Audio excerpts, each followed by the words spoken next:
What is the last word in the Quran? It starts out with the name of Allah, Bismillah, but it ends with who is the message to. It doesn't say Muslim. It doesn't say mu'min. What does it say?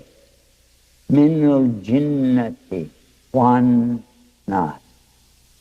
For the jinn and human beings. Subhanallah.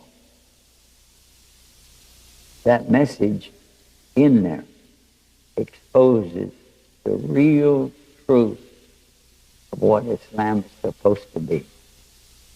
The problem is not the message. It's those who have been left behind to convey that message.